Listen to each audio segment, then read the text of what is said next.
Davai Team, bonjour, c'est Amaury, bienvenue dans ce nouvel épisode de la transformation de Loïc. Pour ceux qui ne le connaissent pas, il a 22 ans et il y a 2 mois de ça, il s'est lancé le challenge de se transformer physiquement en 4 mois avec moi et qu'au passage, on revoit entièrement son lifestyle. Comment tu vas depuis le dernier épisode?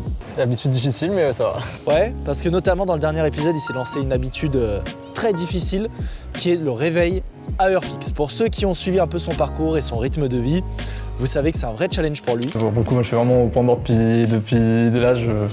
Mon rythme de vie est un désastre. Donc ça n'existe pas, il n'y a pas de journée type. 1 heure de lever, 1 heure de coucher et au milieu ça peut être la nuit comme le jour. Mais pour l'instant, tu ne nous révèles pas si ça s'est bien passé ou pas.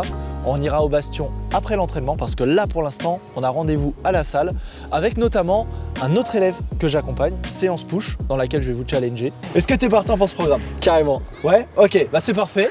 Donc les gars, abonnement, like pour soutenir Loïc dans son évolution et on se retrouve tout de suite à la salle. Let's go.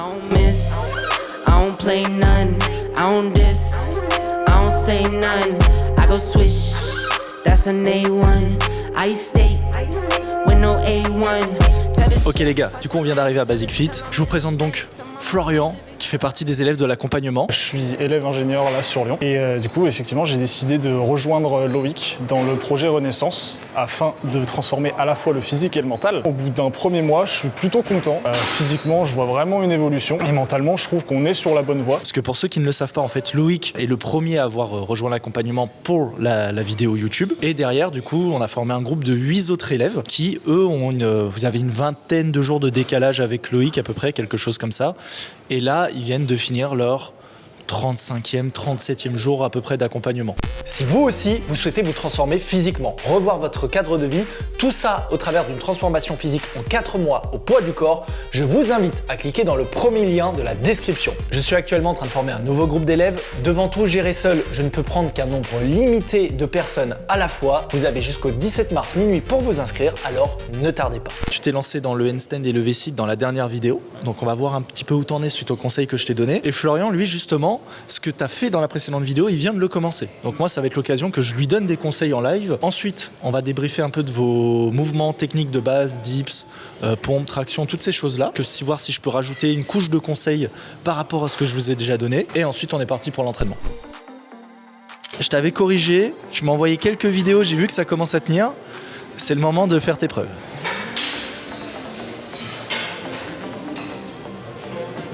Ok, pas mal, pas mal. Oh, ça c'est un beau lancer. Ouais. Oh, j'y ai cru. Le lancer était beau. Il va refaire quelques essais après. C'est normal que ce soit pas encore régulier sur la tenue, ça m'inquiète pas. Mais déjà, on voit que tu as compris la technique du lancer. T'es plus en train de lancer tes jambes pour lancer tes jambes. T'as une vraie volonté de monter le bassin. Florian, à toi. Ouais, la méthode est bonne. Oui. Oui. Ok. Ah, ça a même tenu, hein.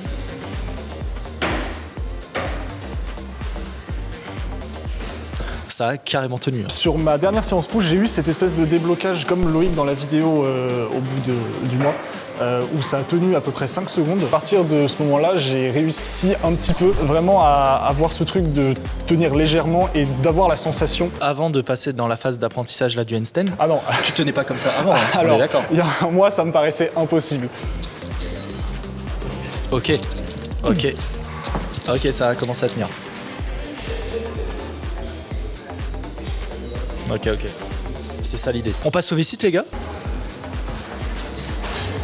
On est déjà pas mal. Hein. Mais attends, mais tu touchais pas tes pieds il y a 40 jours. Il y a un mois, ça, c'était pas possible. Oh, il a levé haut. Il a levé giga haut. Il est super haut. Attends, va moins haut. Ouais, parce que là, je me suis vraiment trop. Parce que là, t'es vraiment allé très haut. Ok. Non mais tu vas beaucoup trop haut surtout. Ah, c'est pas ce moment-là. Mais t'es pas obligé d'aller aussi. Ok, parce que pour moi c'était au-dessus de 45 degrés, du coup j'essaie de viser au-dessus. Non mais... Voilà, doucement. Voilà. Ouais, c'est ça. C'est plus cool. Ok. Et je vais essayer de vous montrer un petit peu comment faire des variations sur la technique pour ajuster comment vous allez travailler en termes d'intensité, plus épaules, plus pec, plus triceps, selon ce que vous recherchez. Imaginons que là, tu es ta position de pompe de départ, tu vois, tu as tes épaules qui sont au-dessus de tes poignets. Ouais. Position de pompe conventionnelle. Ouais. Tu peux augmenter encore le travail de tes épaules si tu fais passer ton épaule un petit peu en avant de tes mains. Voilà. Que ne serait-ce qu'en partant d'ici, tu vas voir que là, normalement, tu as plus de tension dans l'épaule. Et tu essaies de garder ton épaule à ce niveau-là durant tout le mouvement. Donc tu repousses pas en arrière. Vas-y. Exactement. Là, tu vas sentir que cette même pompe, elle est... Ouais, ça ira, te crame pas. Elle est beaucoup plus dure. Exactement. Tu veilles à ce que ton épaule ne repasse jamais derrière cette ligne imaginaire. Vas-y. Donc tu fais une pompe normale, et simplement quand tu remontes, voilà, tu restes en avant. Et là, tu vas sentir que tu as beaucoup plus de tension sur l'épaule. Ouais. C'est un peu comme les pieds surélevés là. Ouais, c'est un peu ça l'idée. Ouais. J'ai l'impression de sentir un peu Tu comme sens que ça. ça tape beaucoup plus. Et après, au plus tu es capable d'aller loin, alors il ne faudra pas hésiter à écarter potentiellement, enfin ouvrir potentiellement les mains pour pas avoir trop de contraintes sur les poignets parce que ça peut vite être contraignant. En pompe normale, tu serais là, et bah te dire maintenant je l'ai fait comme ça, et depuis ici, et du coup là ça a beaucoup plus de tension. Alors t'es pas obligé d'aller aussi loin, mais dans l'idée en fait c'est plus tu vas aller loin, plus tu vas mettre de focus sur cette partie-là, donc ça peut être super intéressant. On en profite pendant qu'il n'y a pas grand monde, on va passer aux tractions et je vais voir un peu comment je peux vous aider. L'objectif, c'est que vous ayez un mouvement à peu près de ce type-là, pas forcément prise trop large pour l'instant parce que ça va être très dur pour vous. Encore une fois, le pouce, peu importe, mettez-le au-dessus, au plus simple pour vous. Et moi, je veux que vous arriviez à avoir un mouvement le plus vertical possible et en gardant une légère cambrure au niveau du dos pour la tension. Ce qui donnerait quelque chose à peu près comme ça. Et si possible, pas trop comme ça. Je préfère que vous alliez un tout petit peu moins haut, mais que vous gardiez cette légère cambrure, plutôt que de la perdre et redevoir vous replacer, parce que vous êtes à un niveau où si vous la perdez, ça va être très dur de vous retirer en arrière et redescendre normalement. Ok. Ouais, c'est bien ça, ok. Oh, t'es plus explosif qu'avant sur le début. Ok, te crains pas, te crains pas, te crains pas. Je me regarde sur le 5 défilé. Et rappelez-vous au début à chaque fois, alors on voit que l'initialisation reste la phase où tu as besoin d'un petit temps de lancement, mais c'est bien mieux qu'avant où justement tu avais un gros temps et ensuite t'envoyais tout. Là, le travail qu'on a fait sur l'amplitude partielle, ça t'a bien aidé. Hein. Je vais tenter la forme la plus clean possible. Allez. Ouais, c'est bien. Ok, vas-y, redescends. Tu pourrais faire mieux, mais en fait, tu te niques tout seul sur le balancier. Tu Ouais. pars au pire moment. Ah ok. En fait, tu as un très léger mouvement de balancier le temps de te placer, c'est normal. Sauf que toi, tu tires alors que tu es encore en train d'aller sur l'avant. Au lieu de, à la limite, attendre le retour en arrière, ce qui va te permettre de tirer plus naturellement, toi, tu dois lutter contre le petit reste de momentum que tu as. Et du coup, tu te niques tout seul. Oui, c'est ça. Exactement. Ah, c'est top ça. Exactement, c'est bon. La station de dips étant libérée, on va finir sur les dips. Ok. Ok, bien. Alors là, c'est hyper intéressant parce que Loïc, il fait déjà la version protractée où en fait, il a l'épaule, enfin les épaules en avant sur les pectoraux. Donc je vais lui montrer la version inverse juste après. Vas-y, Florian.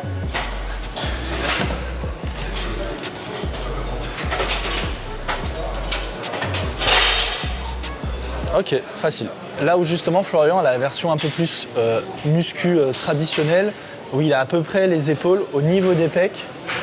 Et non, pas derrière, mais tu as à peu près les épaules au niveau des pecs. Et ce qui est intéressant avec les dips, c'est que selon si vous allez chercher à fermer ou à ouvrir la poitrine, vous allez voir qu'il y aura plus ou moins les épaules et donc plus ou moins les pecs qui vont prendre la tension. C'est vrai qu'en street, on a tendance à être très comme ça. Vraiment épaules en avant, poitrine fermée et à descendre comme ça. Mais vous pouvez aussi la faire comme ça, beaucoup plus ouvert. Et comme ça, au lieu de comme ça. Et vous verrez que là, il y a un peu plus de focus pec si vous êtes comme ça par rapport à si vous fermez. Donc toi, il faut que tu arrives à changer un peu ton exécution. Ouais, voilà. Exactement. Plutôt ça, ouais. Ouais, très protracté, là, beaucoup épaules. Et là, tu dois sentir une tension qui varie un peu plus. Exactement. Ouais, ça prend les pecs là. Ouais. ça prend bien plus les pecs. Alors ça va dépendre de quel est un peu votre point fort naturel et automatiquement vous allez vous mettre dans la posture qui vous arrange. Mais c'est vrai que si tu veux focus plus pec ou plus épaule, c'est important de se dire ok, quelle est la zone que je veux privilégier et hop, je switch. Ce qui n'a rien à voir avec de la performance. Là c'est vraiment juste d'un point de vue développement musculaire. Si vous êtes dans la performance, évidemment, vous allez aller là où vous êtes le plus à l'aise et c'est là que vous ferez le plus de reps. Mais voilà, donc c'est intéressant, je voulais le rajouter. Comme ça, vous allez pouvoir vous-même, selon ce que vous voulez, en fonction de comment vous évoluez, vous dire ah tiens, je vais faire des dips, ok, mais je sais que moi j'ai envie de prendre un peu plus des pecs là, donc je vais plutôt les faire comme ça. Et vous pouvez ajuster. Donc on est parti, on va pouvoir s'entraîner, se mettre un peu dans le rouge. En tout cas, vous mettre dans le rouge parce que moi je vais rien faire. Et on va faire un petit training, il est quelle heure? 12h30. On va faire un petit truc qui dure 20 minutes, mais juste pour... Pour le casser en deux. Juste pour vous Nous défoncer. Juste pour que vous ayez mal. On va partir sur un EMOM tout de suite, hein. On va faire simple. Pour ceux qui ne savent pas, EMOM, every minute on the minute, une certaine quantité de mouvements et d'exercices au cours d'une minute. Et le temps qui vous reste dans cette minute, une fois les mouvements terminés, c'est votre temps de repos. Et ensuite, votre timer il va biper et vous devez recommencer. Ce qui veut dire que vous avez évidemment moins d'une minute de repos entre chaque enchaînement de mouvements. Et au plus vous êtes lent, le moins vous avez de repos. Et évidemment, avec la fatigue, vous allez être de plus en plus lent, donc ça va être de plus en plus dur. L'avantage, c'est que vous pouvez faire un gros volume de travail en très peu de temps, c'est très intéressant. 5 pompes, 5 extensions triceps pendant 10 minutes. Le premier qui craque, il prend 10 pompes. Tu l'as fait avec nous, mais tu fais 2 fois plus. Je l'ai fait avec vous. 1, 2, 3, let's go.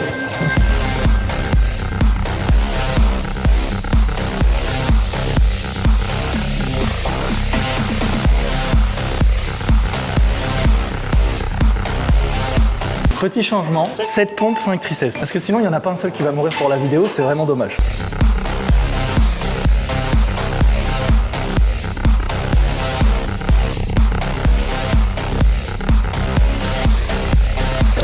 C'est pas grave, c'est bon, vas-y. 2, 3, ok. 4, lâche pas, ok. Première série, je vais voir ce que vous donnez. 6 et 5.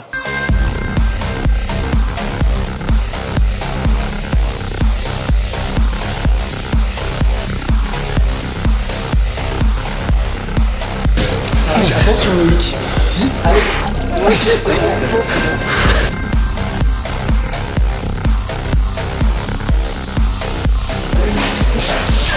Elles sont dégueulasses, elles sont horribles.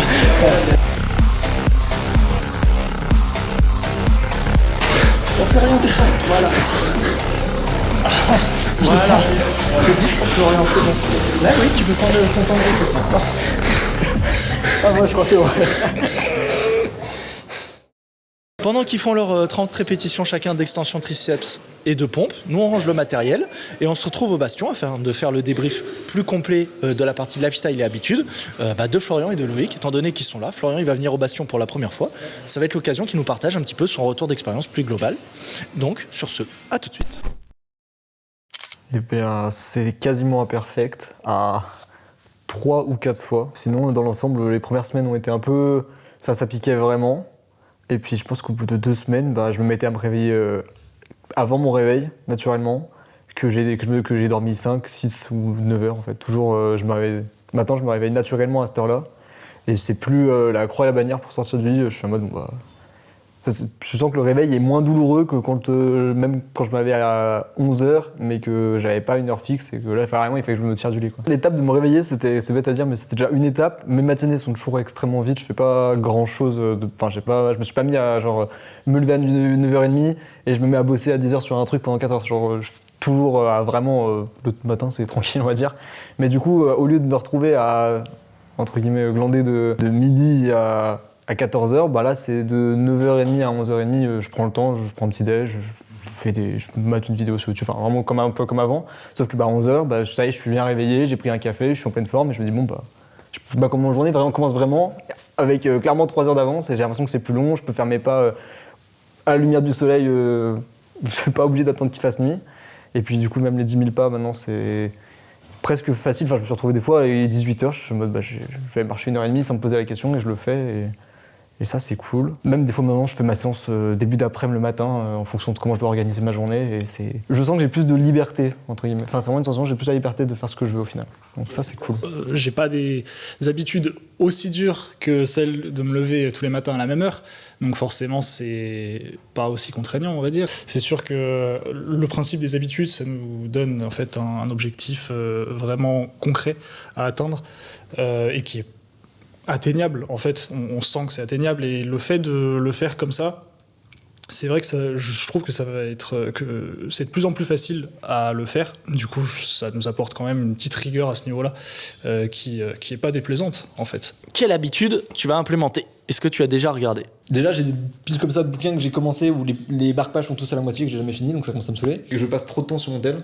Genre, par habitude, en fait, quand je m'ennuie ou quoi que ce soit, je prends mon tel, j'ai sur Instagram, et là, j'ai des grands 3 heures de moyenne par jour qui commencent à me saouler. Mais du coup, en attendant, l'idée serait de mettre la lecture pour que, en le faisant pendant 2 mois, par exemple, je me dis, j'arrive à le rentrer comme une habitude de je m'ennuie, je sors un bouquin, au lieu de je m'ennuie, je sors mon téléphone. Dans ce cas, on peut partir sur l'ajout de 30 minutes, en l'occurrence, de lecture. Donc hors podcast, hors audiobook. Ouais, c'est ça. Que tu fais déjà plus ou moins naturellement, donc ok.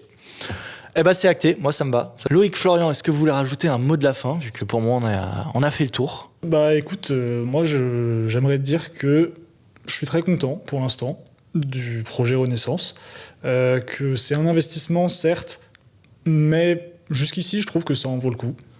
Donc voilà, j'encourage s'il y a des gens qui hésitent encore à au moins s'intéresser au truc et peut-être à venir te contacter et te poser des questions parce que je pense que tu peux rassurer les gens sur ça et avec notre expérience, on peut également être des preuves de ton travail à ce niveau-là. Je ne pouvais pas m'attendre à mieux d'un point de vue de l'accompagnement parce que du coup, l'exemple bête pour moi, c'est le réveilleur fixe. Si je t'avais pas envoyé une vidéo tous les jours, j'aurais raté beaucoup plus de jours et ça a beaucoup aidé. Et le fait que même tu sois derrière à vérifier, prendre des nouvelles sur comment ça avance sur les différents, sur les habitudes ou même les entraînements adaptés au fur et à mesure, c'est nickel en fait. Genre, rien à redire. Moi, honnêtement, quand j'ai déjà dit la FEO, ça sauve un peu la vie et je le pense vraiment. Donc, même si tu m'as dit d'attendre la fin, je te remercie encore. J'ai dit, on attend les remerciements à la fin. Non, franchement, ça me fait super plaisir d'avoir vos retours concrets parce que là, en plus, on peut se voir en vrai et en parler de vive voix, donc c'est encore plus intéressant. Donc, non, trop cool. Et moi, comme je disais, j'ai surtout trop hâte de voir à la toute fin parce que là, déjà, on a commencé à mettre des petites choses en place. Ça va dans le bon sens et c'est super positif. Je veux surtout voir si, à terme, ça sera encore en place et c'est surtout ça qui m'intéresse parce que c'est surtout ça l'enjeu, c'est de pas mettre tous ses efforts sur un court laps de temps et après se relâcher, c'est de réussir à maintenir cet élan pour en faire quelque chose par la suite et c'est surtout ça que j'ai très hâte de voir et d'avoir vos partages à ce niveau-là dans quelques... toi Loïc dans 2 mois et toi Florian d'ici un petit peu moins de 3 mois maintenant. Donc ça va être très intéressant. En tout cas, merci pour vos retours et merci pour votre confiance. Je suis trop content. Non, franchement, trop cool. Sur ce, c'est une fin d'épisode. On se retrouve dans un mois. Je vous invite à les soutenir en likant et en vous abonnant. Pour ceux qui sont intéressés par le projet Renaissance, c'est le premier lien de la description. Au moment où sortira cette vidéo, je le rappelle, ça sera un vendredi, fin des inscriptions le dimanche pour la prochaine session, donc ne tardez pas. Vous avez toutes les informations dans la description. Je vous invite à booker un appel au plus vite avec moi, parce que je ne peux pas vous garantir qu'il restera de la place et qu'il me restera du temps de toute façon pour prendre votre appel. Donc, faites au plus vite et on se retrouve de l'autre côté. Merci pour votre temps, portez-vous bien, à la prochaine. Dawaj.